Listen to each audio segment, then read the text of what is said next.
kepadamu ya Tuhan.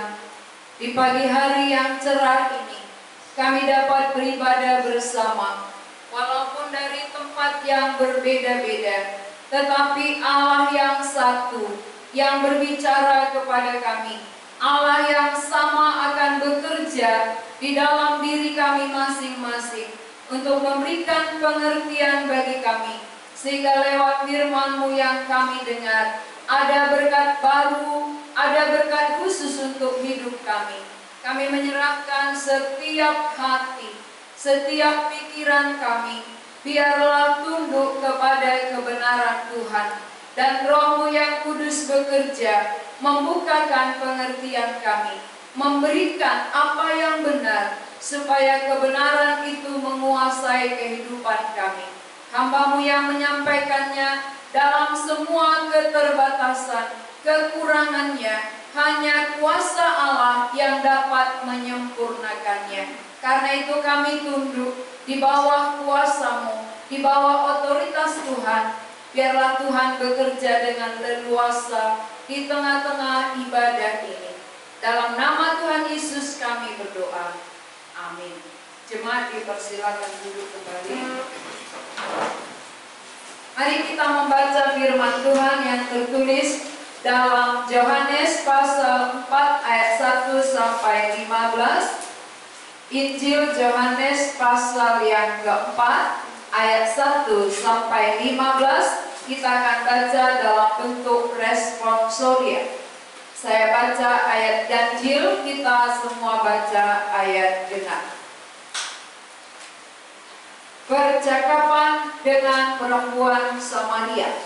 Ketika Tuhan Yesus mengetahui bahwa orang-orang Farisi telah mendengar bahwa ia memperoleh dan membaptis murid lebih banyak daripada Yohanes, meskipun Yesus sendiri tidak membaptis, melainkan murid-muridnya, ia pun meninggalkan Judea dan kembali lagi ke Galilea. Ia harus melintasi daerah Samaria. Maka sampailah ia ke sebuah kota di Samaria yang bernama Sikar, dekat tanah yang diberikan Yakub dahulu kepada anaknya Yusuf. Di situ terdapat sumur Yakub. Yesus sangat letih berperjalanan, karena itu ia duduk di pinggir sumur itu. Hari kira-kira pukul 12. Maka datanglah seorang perempuan Samaria hendak menimba air. Kata Yesus kepadanya, "Berilah aku minum." Sebab murid-muridnya telah pergi ke kota membeli makanan.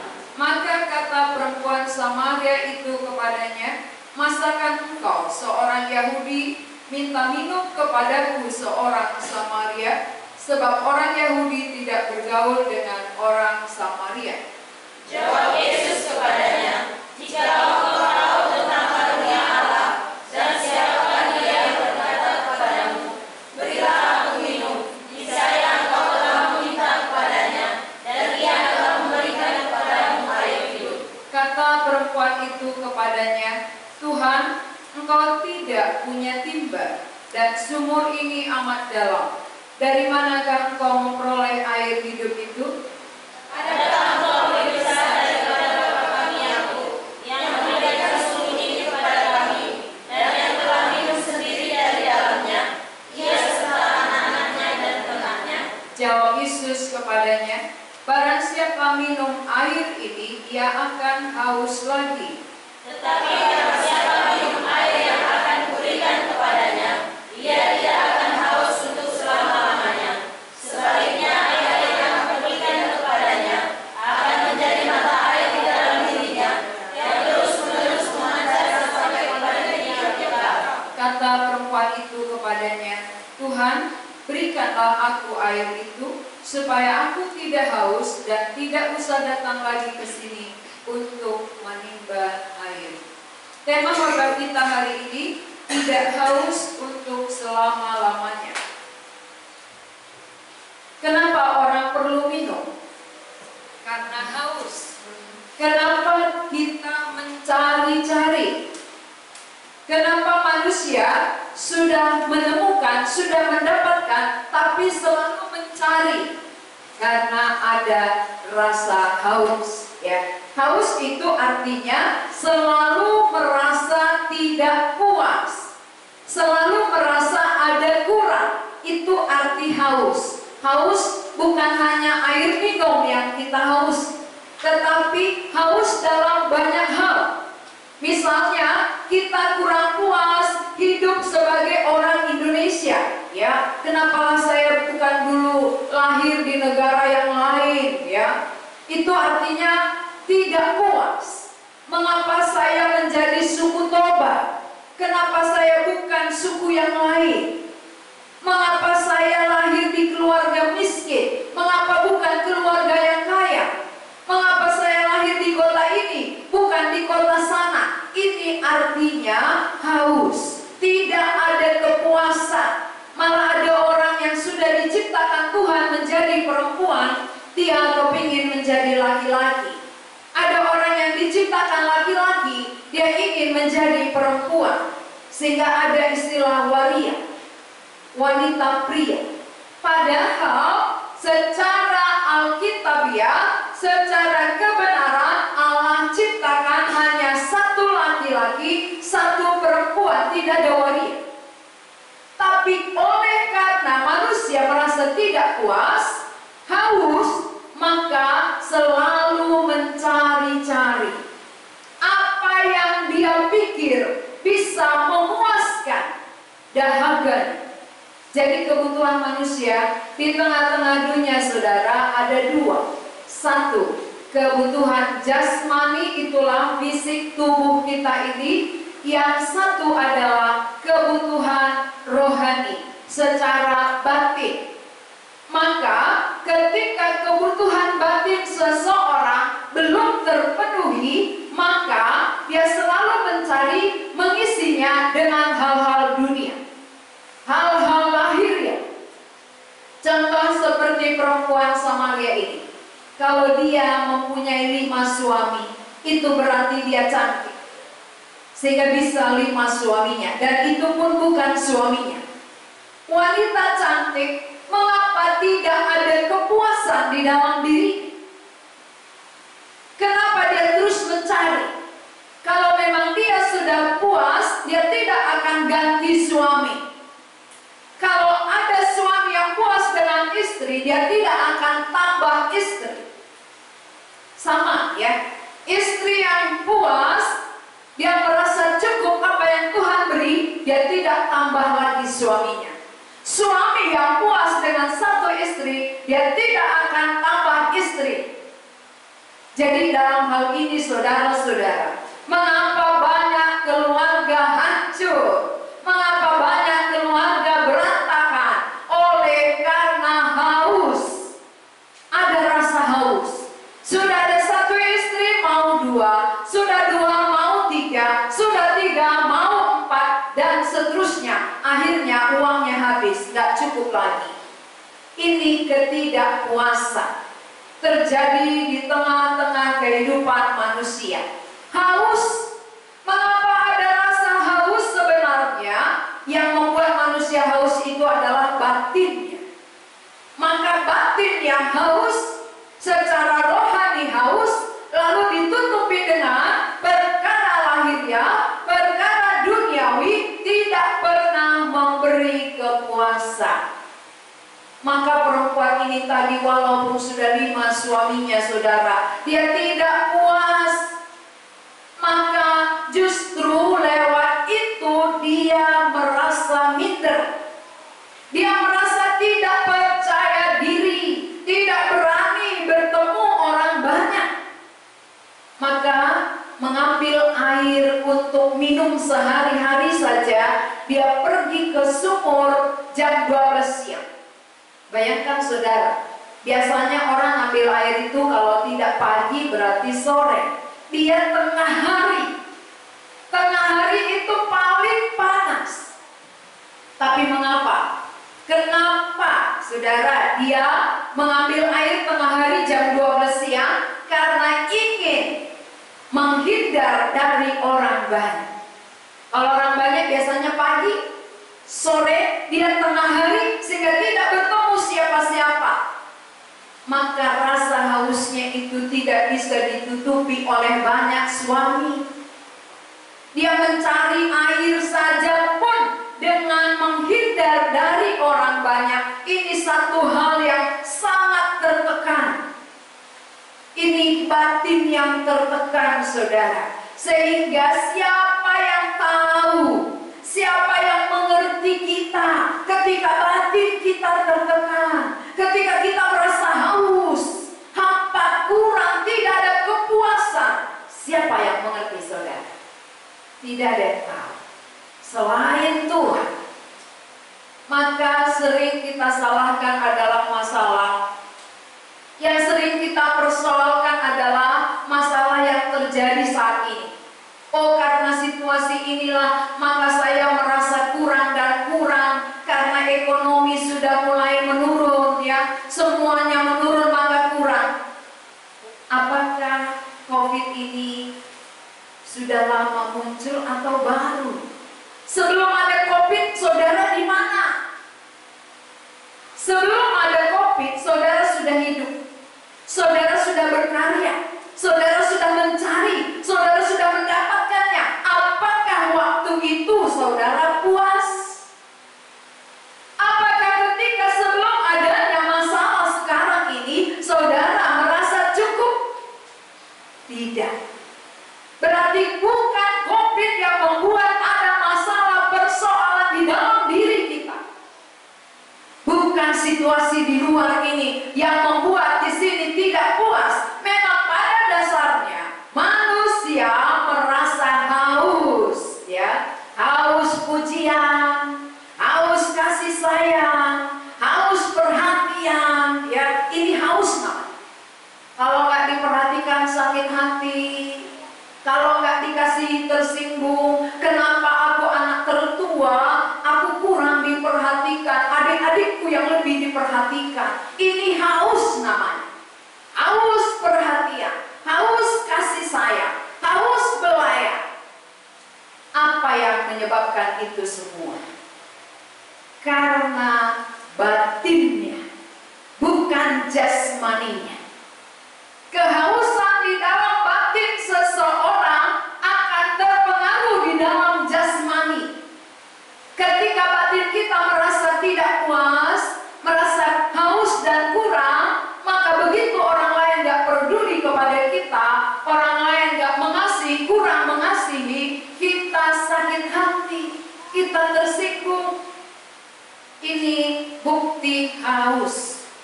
Haus secara batin. Berarti kalau haus batin makanannya apa, saudara?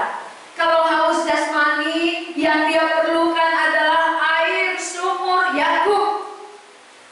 Perempuan ini haus batin. Lalu dia pergi ke sumur Yakub. Apakah dia mendapatkannya? Tidak. Maka Tuhan penciptanya, Tuhan yang mengasihi dia, sengaja menjumpai perempuan ini karena batinnya tertekan, batinnya haus. Ya cari-cari, cari pada pasangan, tidak ditemukan, cari di air sumur, tidak mendapatkan. Maka Yesus duduk di situ. Sebelum perempuan itu datang, dia sudah duduk duluan di sumur Yakub. Dan Tuhan Yesus katakan, berilah aku minum. Apakah Tuhan Yesus haus? Bukan karena dia haus maka dia minta minum, tapi supaya dia bisa menawarkan air hidup kepada perempuan ini. Kalau air sumur itu aja yang dia dapat, dia akan haus lagi. Ambil, bawa pulang, minum, besok datang lagi. Ambil, bawa pulang, datang lagi. Itulah sampai kita mati. Air sumur ini, saudara, adalah gambaran daripada kebutuhan kehidupan kita.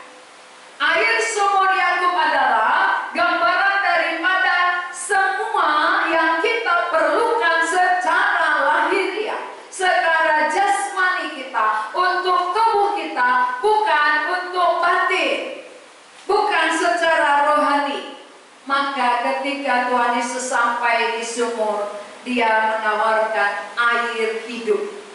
Ya, Tapi ketika dia menawarkan air hidup, perempuan itu tidak mengerti. Ayat 11. Kata perempuan itu kepadanya, Tuhan, engkau tidak punya timba dan sumur ini amat dalam. Dari manakah engkau memperoleh air itu? Tuhan Yesus menawarkan air hidup, karunia Allah, tetapi matanya tertuju kepada sumur Yakub. Sehingga dia katakan, Tuhan, kau aja gak punya timba. Dari mana kau bisa ngambil air ini? Aku bawa timba, kamu tidak. Seringkali dalam kehidupan kita pun demikian, saudara. Kita merasa bahwa kita jauh lebih bisa, kita jauh lebih mampu daripada Tuhan.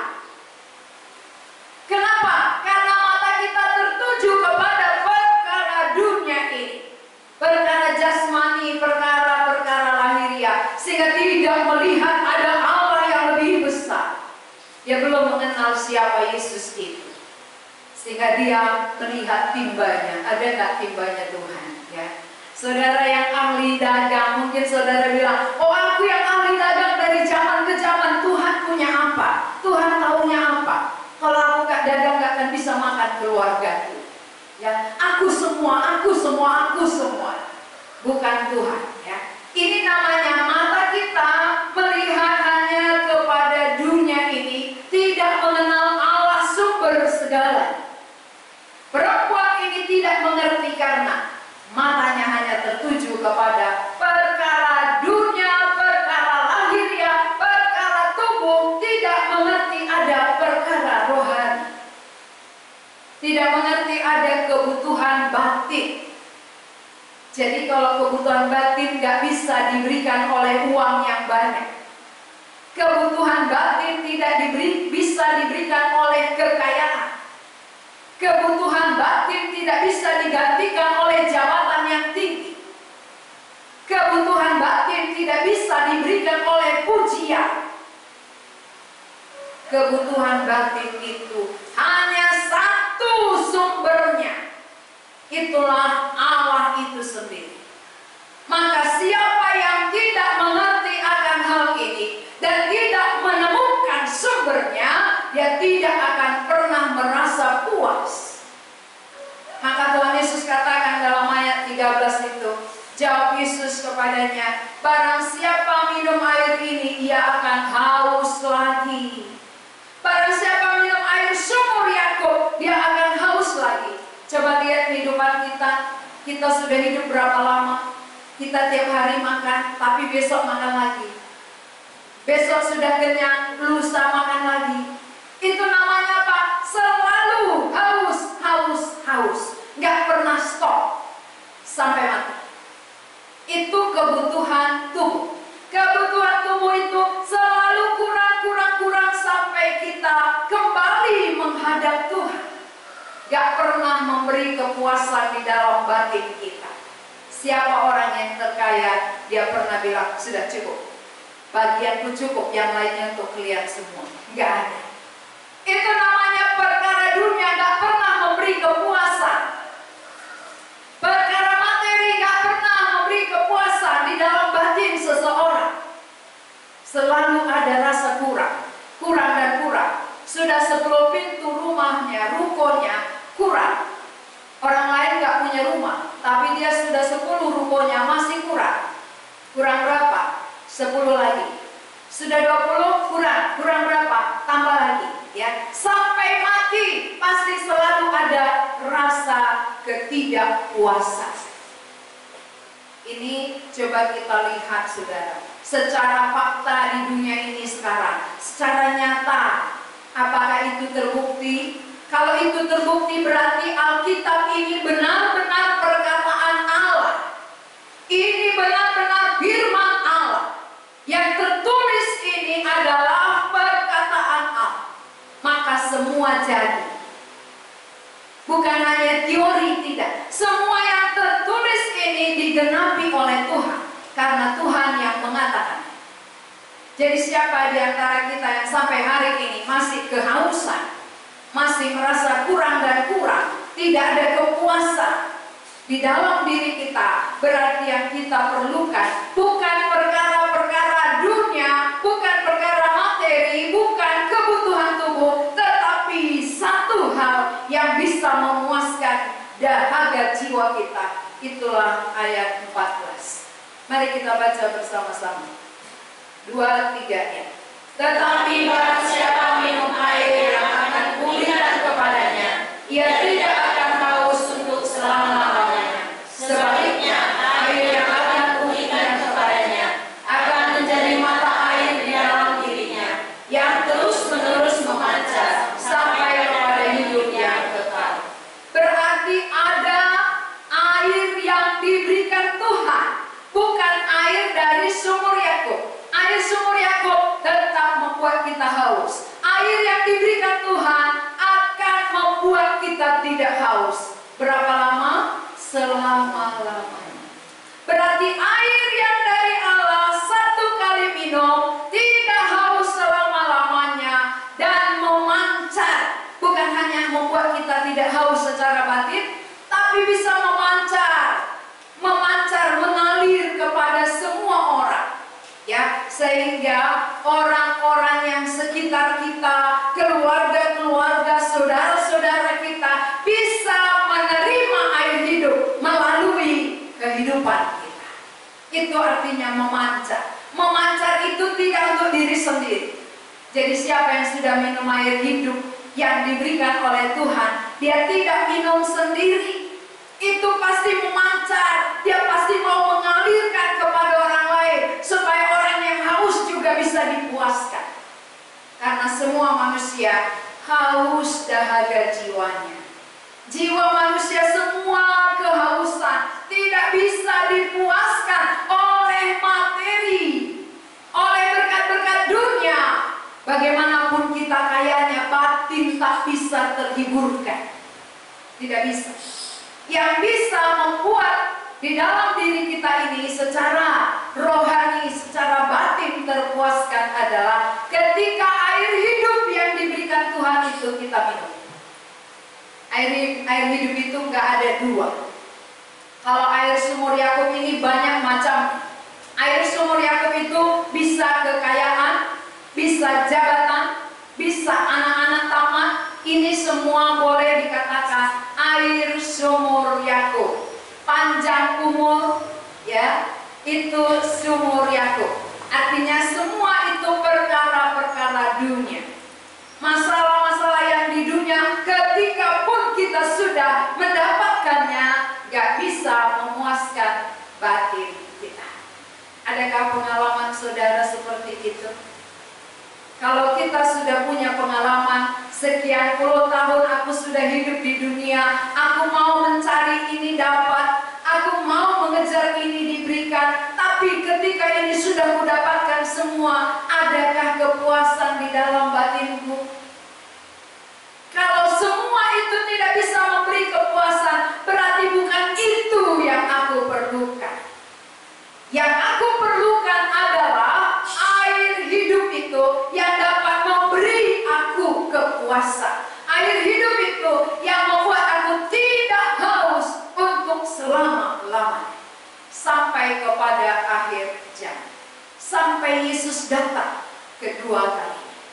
Sampai aku meninggalkan dunia ini, aku tidak haus selamanya. Bahkan air yang aku miliki ini bisa ku salurkan kepada orang lain, menjadi sumber di dalam diriku. Kalau namanya sumber itu kan bisa mengalirkan. Nah, berapakah sudah saudara alirkan sejak saudara minum air hidup itu? Kalau ada air hidup dalam diriku, berarti ada sumbernya, aku tidak kekurangan.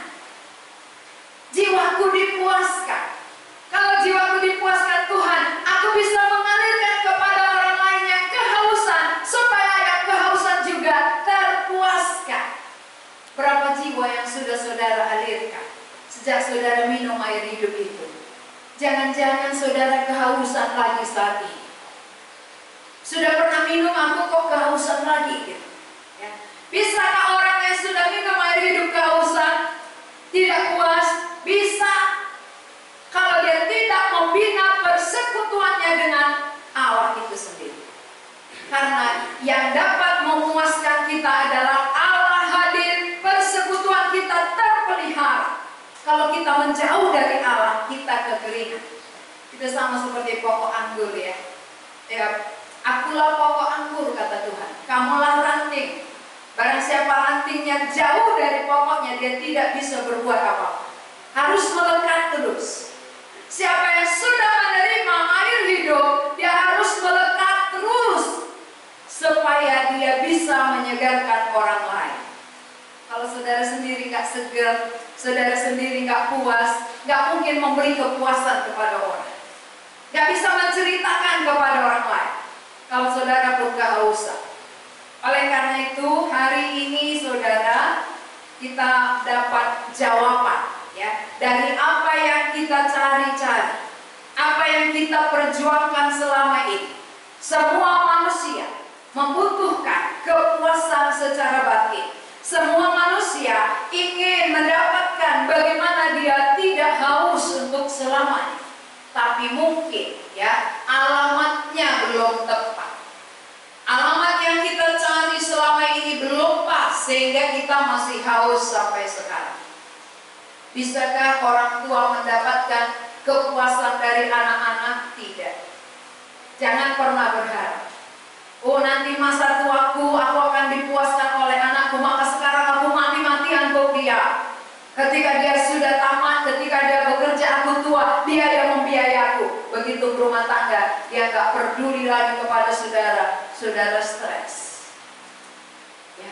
Jangan pernah berharap dari dunia yang bisa memuaskan batin.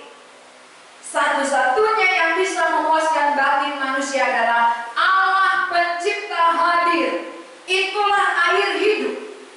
Air hidup itu satu kali Allah hadir, itu yang membuat kita terpuaskan. Dahaga jiwa kita dipuaskan oleh Allah. Maka orang yang terpuaskan dahaga jiwanya, dia bisa menjadi mata air di dalam dirinya yang mengalir kepada orang lain sekeliling. Jadi untuk itu Tuhan memberikan air hidup kepada kita masing-masing. Kalau perempuan ini tadi, Tuhan kasihan karena dia tertekan secara batin, tapi dia mencari jawabannya dari perkara lahiriah, dia tidak temukan. Maka Tuhan yang mengerti dia, Tuhan menjumpai dia, Tuhan menawarkan air hidup yang bisa memenuhi batinnya. Saudara tahu, perempuan ini awalnya tidak mengerti.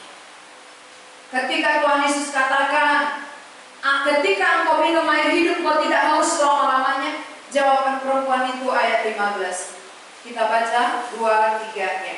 Kata perempuan itu kepadanya, Tuhan, berikanlah aku air hidup supaya aku tidak haus dan tidak usah datang lagi ke sini untuk menimba. Berarti walaupun Tuhan Yesus arahkan kepada yang kekal, matanya selalu kepada jasmani, matanya selalu kepada sumur Yakub, tidak mengerti. Mungkin saudara-saudaramu sampai hari ini tidak mengerti. Sudah lama mendengar firman, sudah lama diajari, tertutup. Kenapa? Karena matanya tertuju hanya kepada perkara-perkara dunia ini saja. Tidak mengerti perkara kekal, tidak mengerti perkara batin, sehingga tidak mengerti apa yang disampaikan oleh Tuhan Yesus. Tidak mengerti apa yang diajarkan oleh Tuhan Yesus. Tertutup, saudara. Maka Tuhan kasihan. Tuhan Yesus kasihan dan Tuhan jumpai dia. Akhirnya sesudah sampai ayat 15, dia juga tidak mengerti karena masih arah matanya kepada sumur Yakub. Walaupun Tuhan katakan air hidup, dia terus air sumur Yakub. Materi, jasmani, ya untuk tubuh. Maka Tuhan Yesus mulai ganti metode. Ya, jadi pengajar ini memang capek. Kalau muridnya nggak ngerti-ngerti ya, harus ganti topik lagi. Jadi Tuhan Yesus ganti topik bukan lagi tentang air yang dia sampaikan kepada perempuan ini, tapi tentang suaminya. Berapa panggillah suamimu. Nah akhirnya lewat itu dia terbuka. Kenapa dia tahu aku punya 5 suami padahal aku belum pernah kenalan dengan dia. Melalui itu mulai matanya matanya terbuka, saudara. Jadi saudara-saudara yang dikasihi, Tuhan sendiri pun mengerti keberadaan perempuan ini, bagaimana dia tertekan secara batin, bagaimana dia mencari-cari kepuasan, tapi dia tidak menemukan, maka Yesus menjumpai dia. Jadi kalaupun saudara sampai hari ini masih mencari-cari, masih tidak puas, ya, haus terus-menerus, lalu mencari perkara-perkara dunia yang tidak bisa memberi kepuasan kepada jiwa saudara, Tuhan Yesuslah jawabannya. Tuhan Yesus mau menjumpai saudara. Bagaimanapun keadaan saudara saat ini, bagaimanapun saudara tertekannya, Tuhan mengasihi saudara. Tuhan peduli kepada saudara. Bukalah hati, arahkan pandangan, arahkan hati kepada perkara yang kekal, bukan kepada perkara dunia ini. Karena dunia ini akan lenyap, saudara. Dunia sementara, pasti kita tinggalkan. Tetapi jiwa kita ini akan kita bawa terus ke surga, tidak pernah berakhir. Jadi kedatangan Yesus ke dunia adalah untuk memuaskan dahaga jiwa kita, bukan memuaskan tubuh kita. Tapi jiwa kita yang dia pikirkan, kebutuhan jiwa kita adalah Yesus Kristus. Kebutuhan tubuh kita adalah pemberian-pemberiannya yang ada di dunia ini. Maka semua pemberiannya itu tidak bisa memuaskan jiwa manusia. Tetapi Yesus itulah yang bisa memuaskan jiwa saudara. Jadi kalau berkat-berkatnya sudah saudara dapatkan, ya, pemberian-pemberiannya sudah saudara terima. Tapi kalau pribadi Allah itu belum, pulang pun nanti dari ibadah saudara belum juga terpuaskan. Saudara akan terus kehausan dan kehausan, merasa kurang dan kurang. Sudah dapat istri kurang, sudah punya suami kurang, gak punya pacar cari-cari, sudah dapat berantak. Itu artinya apa? Kurang. Maka yang bisa memuaskan adalah Allah hadir. Ketika pemilik jiwa hadir, membuat jiwaku terpuaskan. Saudara-saudara pernah melihat anak-anak bayi ketika ditinggal orang tuanya, dia menangis, tetapi dikasih makanan, dia diam sebentar. Habis itu nangis lagi, dikasih, habis nangis lagi. Tapi begitu datang ibu kandungnya, dia gendong, nggak dikasih apa-apa, dia diam. Ini yang aku perlu, ya. Inilah keperluanku. Jadi manusia di tengah dunia ini pun sebenarnya semua tertekan, semua menjerit. Lalu dikasih uang, diam sebentar. Dikasih jabatan, diam sebentar. Lalu cari-cari lagi, ya.